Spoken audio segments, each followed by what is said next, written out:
আপনি যেই হন অপরাধ করবেন আপনাকে অবশ্যই আইনের আওতায় আসতে হবে। আলাউদ্দিন আলু সহ আকবর, শওকত আকবর এবং মুর্শেদ সোহেল এদের যে মাদকের চালানটা এটা এই হাসান তারেক ডিবিকে ধরাই দেয়। এই নিয়ে তাদের মধ্যে দ্বন্দ্ব। পরবর্তীতে শওকত আকবর এবং আলাউদ্দিন আলু এরা মিলে এই হাসান তারেককে হত্যার পরিকল্পনা করে।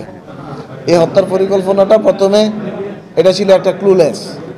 ফার্স্ট অফ অল ডিবি এই ভিকটিমের পরিচয় শনাক্ত করে, পরিচয় শনাক্তের পরে মামলা হয়। মামলা হলে ডিবি এটা নিয়ে কাজ করার প্রেক্ষিতে জামশেদ মুর্শেদকে অ্যারেস্ট করে এবং মুর্শেদ সোহেল যে তাকে গ্রেপ্তার করে সে বিজ্ঞ আদালতে জবানবন্দি দেওয়ার পরে এই মামলা নিয়ে আবার ধরেন যে যাদের নাম আসে এই যে আলাউদ্দিন আলু তাকে গ্রেপ্তারের জন্য বিভিন্ন সময় অভিযান চালায়। সে এক সময় নোয়াখালীতে অবস্থান নেয়, তার আমরা নোয়াখালীতে অভিযান করি, কক্সবাজারে টিম পাঠাই, বিভিন্ন জায়গাতে টিম পাঠায়, তার যেখানে মুভমেন্ট ছিল।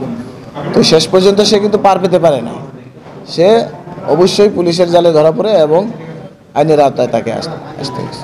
অপরাধীর পরিচয় একমাত্র একটা, সেটা হলো অপরাধী। সে অপরাধ করছে, তার পরিচয় একটাই, সে হলো অপরাধী। সে কি ওইটা আমরা বিবেচনা করি না, আমরা দেখিও না, তার কোনো রাজনৈতিক পরিচয় আমরা কখনো মাথায় নেই না। সে কি আছে না আছে সেটা আমরা চিন্তা করি না, তার পরিচয় একটাই, সে যদি অপরাধ করে থাকে সুনির্দিষ্টভাবে ওই অপরাধের অপরাধী সে, এর বাইরে তার আর কোনো পরিচয় নেই। দেখুন, আমি ডিবি পশ্চিম বিভাগের আওতাধীন এলাকায় যদি বলি যে প্রতিটি ঘটনারই রহস্য আমরা উদ্ঘাটন করি।